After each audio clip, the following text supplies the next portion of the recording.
ලංකාවේ විදිහට ලක්ෂ 2ක් වගේ ඩිපොසිට් කරන්න ඕනේ. කාමර ගාස්තුව ගෙවන්න කම්පැනියෙන් මට දුක්ඛ සැප දෙකම කොරියාවේ තියෙනවා. ඉතින් තමන් උපරිම වැඩේ කරගෙන තමන්ගේ ගේම ගහලා ලංකාවට යන්න කියලා තමයි කියන්න තියෙන්නේ.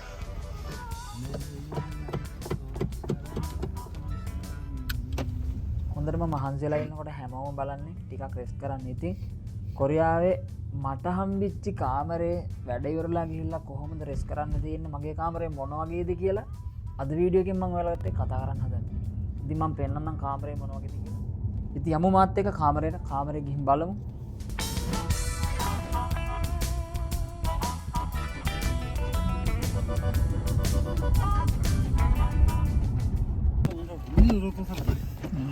Saya 감사합니다.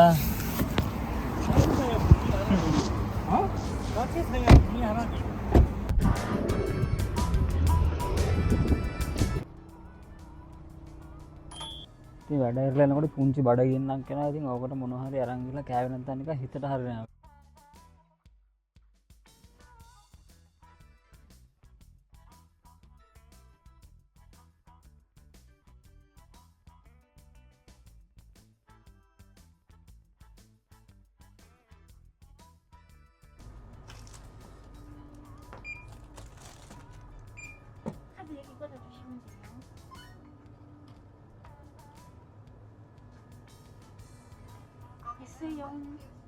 됐어요?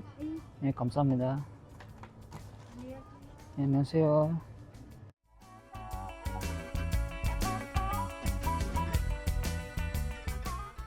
මේ තියෙන්නේ මං ඉන්න පිලා එක. ඉතින් මේවට නම් තියෙනවා. මගේ එකේ චායි පිලා. ඉතින් මේකේ මගේ එකේ නම්බරේ 9.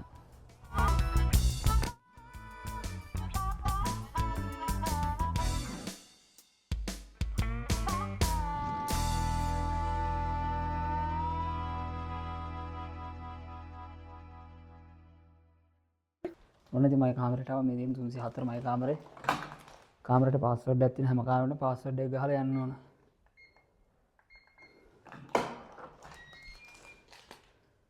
ඔන්න ඔය විදිහට තමයි මගේ කාමරේ තියෙන්නේ.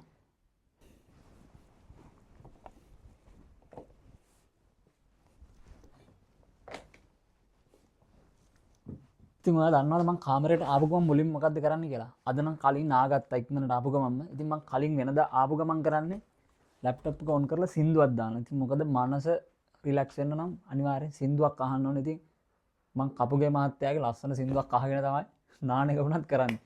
එහෙනම් අපි බලමු කාමරේ මොන විදිහටද මම හදාගෙන තියෙන්නේ කියලා. ඉතින් කොරියාවට එන්න බලාගෙන ඉන්න, කොරියාවට ඇවිල්ලා ඉන්න හැමෝටම වැදගත් සමහර විට මේ වීඩියෝ එක. ඉතින් බලන්න මං කාමරේ arrange කරලා තියෙන විදිය හොඳයිද? හොඳ නැත්නම් කමෙන්ට් එකක් දාන්න. වැඩි කතා නැතුව බලමු අපි කොහොමද කාමරේ කියලා. ඉතින් කාමරයට ඇතුල් වෙද්දිම මෙන්න මගේ පුංචි අල්මාරියක් තියෙනවා. ඉතින් ඒක තියෙන්නේ සපත්තු දාන්න. ඉතින් මම මේක පොඩ්ඩක් පිළිවෙලට තව ටිකක් අස් කරලා මේක මම ඇඳුම් දාන්න අරන් තියෙන්නේ. මොකද ඇඳුම් දාන ලොකු අල්මාරියක් මේකට දාගත්තාම ඉඩ හැරෙන හින්දා. ඉතින් මේ තියෙන්නේ මගේ 65 වෙනි උපන්දිනේට ගෙදරින් මට හදලා යවපු ටැග්. ඔයාලා බලන්න ඇති මොකද මේ කාසි ගොඩක් ඉන්නේ කියලා. ඉතින් මම කඩේ ගියාට පස්සේ කඩේ ඉතුරු දෙන කාසි ගෙනල්ලා ඔක්කොම මෙතන ගොඩ ගහලා තියලා තියෙන්නේ වෙන් වෙන් විදිහට වෙන් කරලා ඕ බෙගොන් මේ වගේ ගොඩක් කාසි තියෙනවා මෙතන. ඉතින් මෙතන මුලින්ම පෙන්නන්නම් මේ තියෙන්නේ කොරියාවට ආවට පස්සේ අනිවාර්ය වැදගත් වෙනම දේවල් ටිකක්. ඉතින් ඒ ටික මම මුලින්ම තියලා තියෙන්නේ අවුරුදු 60කින් ඇචීව් කරගන්න බැරි දේවල් කොරියාවට ආවට පස්සේ මාස 2ක් 3ක් යනකොට ඇචීව් කරගන්න පුළුවන්. ඉතින් ඒවට හරියන දේවල් තමයි මේ තියෙන්නේ.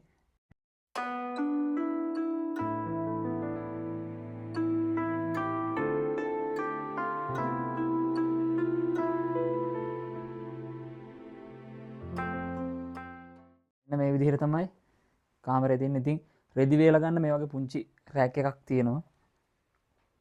ඉතින් ඒ වගේම තමයි මෙහි වතුර අපි කඩෙන් අරන් තමයි බොන්න ඕනේ. ඉතින් එකවරක වතුර ගෙන්න ගන්නවා කූපන් එකෙන්. මෙතන තියෙනවා අපේ ෆ්ලෝ හීට් කන්ට්‍රෝල් එක. ඉතින් මෙතන අපේ සීත කාලෙට බිම ඇත්තටම බිම සීතලයිනේ. ඉතින් ඒක හීට් කරගන්න තමයි මේකෙන් අඩු වැඩි කරලා හදාගන්න තියෙන කන්ට්‍රෝල් එක. කාමරේ තියෙනවා ෆ්‍රිජ් එකක්, වොෂින් මැෂින් එකක්, ඊට අමතරව ටීවී එක. ඒ ටික අපිට කාමරේට අමතරව හම්බ වෙනවා. ඉතින් මේ පැත්ත ගත්තන් පස්සේ ඔන්න ඔය විදිහට තමයි තියෙන්නේ ෆ්‍රිජ් එක, ටීවී එක ඔය පැත්තේ රෙදි වේල ගන්න රැක් එක. ඊට පස්සේ රෙදි වේලුණාට පස්සේ මම ටී-ෂර්ට් එල්ල ගන්නවා එතන. ඊට පස්සේ මේ පැත්තේ තියෙන ඔන්න ඔය විදිහට මේ රෙදි රැක් එක මම ආසම තැන තමයි තියෙන්නේ මේ පැත්තේ. මේ තියෙන්නේ මගේ බෙඩ් එක. ඉතින් මේ කොරියාවේ ගොඩක් කට්ටිය ඇඳවල් පාවිච්චි කරනවා අඩුයි සීත කාලේට. මොකද බිම හීට් එක දැම්මට පස්සේ හොඳට මෙට්ටේ රත් වුණාම තමයි නිදා ගන්න පුළුවන්. නැත්තම් නිදා ගන්න බෑ. ඉතින් මේ ලොකු බෙඩ් ෂීට් එකක් පොරව ගත්තට පස්සේ ඔක්කොම හරි. ඉතින් සීතල නෑ. ඉතින් මේ සීතලට හරියන බෙඩ් ෂීට් තමයි මේ දාලා තියෙන්නේ. මොකද රස්නේ කාලේට මේවා පාවිච්චි කරන්න බෑ. ඒවා වෙනම අරන් තියලා තියෙනවා. ඉතින් ඇඳට පාවිච්චි කරන්න මෙතන වෙනම පාවිස්සක් දාලා තියෙනවා. ඊට පස්සේ යන් මෙතෙන්ද.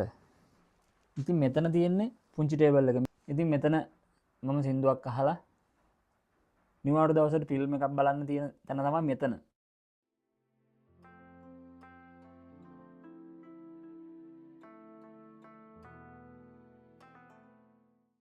ඉතින් ඒ වගේම තමයි මේ කාමරේ තව AC එකක් තියෙනවා. ඉතින් ඔන්න ඔය විදිහට තමයි කාමරේ තියෙන්නේ. ඉතින් මම ආයෙ පාරක් පෙන්නන්නම් කාමරේ. මේ පැත්තේ ඉඳලා. ඉතින් මෙතන මේ විදිහට තමයි තියෙන්නේ. ඔන්න ඔය විදිහට. ඉතින් පුංචි කාමරේ මම පුළුවන් විදිහට තියාගෙන ඉන්නවා. ඉතින් මේක දෙන්නෙකුට උනත් ඉන්න පුළුවන්. දෙන්නෙකුට කියන්නේ කපල් එකකට ඉන්න පුළුවන්. ඊට පස්සේ අපි බලමු කිචන් එක මොන විදිහට තියෙන්නේ කියලා. වොෂින් මැෂින් එක වැඩ හින්දා සමහර විට ඇහෙත් දන්නේ මං කියන දේවල්. ඉතින් මේ විදිහට තමයි කිචන් එක තියෙන්නේ. ඉතින් කිචන් මෙතන මේක ඉලෙක්ට්‍රික් ක්ලිප් තියෙන්නේ. ඉතින් මේක ගෑස් වලට වඩා මං හිතන්නේ ලොකු බිලක් එනවා. ඉතින් මම උයාගත්ත දේවල් මේ විදිහට මම තියාගන්නවා. අපිට මේ විදිහට දාලා තියාගන්න පුළුවන් අපිට 3-5 ටික අපිට අවශ්‍ය කරන කලමනා ටික. ඉතින් මේ පැත්තේ මම පොඩි බෝතල් වල 3-5 ටික දාලා මේ වගේත් මම දාලා තින්නේ මේක පාර්ට්ස් වලට විදිහට තියෙන බොක්ස් දෙකක් තියෙනවා. ඕකේ හැම එකක්ම තියෙනවා හැම කුළු බඩු වර්ගයක්ම. ඉතින් හදිසි බඩගින්නක් ආවොත් කන්න රාමියන් එක පැකට් එකක්. ඊට පස්සේ මේ ඉතින් අපිට දුකට සැපට තියෙන පොල් කිරි. මෙතන රාමියන් එකක්. ඒ වගේම තමයි ප්ලේන් ටිකක් හදා ගන්න ඕන ප්ලේන් ටිකක්. ඉතින් ඊට පස්සේ මෙතන තියෙන වොෂින් මැෂින් එක. මේ පැත්තේ තව අල්මාරියක් තියෙනවා සිංක් එකකට. ඕකට තමයි හාල් බකට් එක එහෙම තියලා තියන්නේ.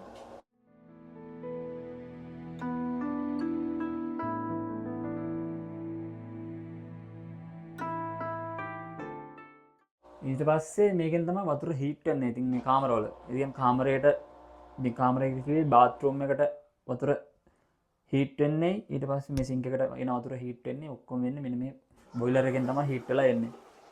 ඉතින් කිචන් එකේ වැඩි දෙයක් පෙන්වන්න නෑ. ඔන්න ඔච්චර තමයි තියෙන්නේ පෙන්වන්න. බාත්රූම් එක ඔන්න ඔය විදිහට තමයි තියෙන්නේ.